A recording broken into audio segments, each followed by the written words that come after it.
L'esport i la solidaritat s'han donat cita aquest diumenge, dia 5 de maig, al Parc Fluvial del Besòs amb la celebració de la primera caminata solidària de marxa nòrdica, una carrera no competitiva d'uns 5 quilòmetres i dificultat baixa organitzada per l'Associació de Pacients Aire amb la col·laboració de l'Ajuntament i altres entitats per tal de recaptar fons per als afectats per malalties respiratòries, les persones afectades de fibrosi pulmonar idiopàtica i el trasplant pulmonar.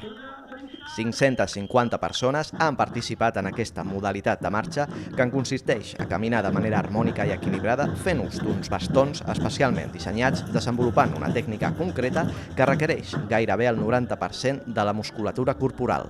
Gràcies a tots i totes per participar i esperem que, com s'ha comentat fa un moment, molta altra gent s'hi sumi en properes edicions. Gràcies per participar.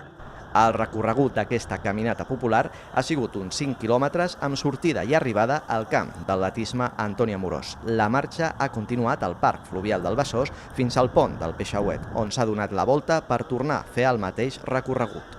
Els objectius de la iniciativa són sensibilitzar els participants i espectadors dels beneficis de l'activitat física per la salut i les relacions socials.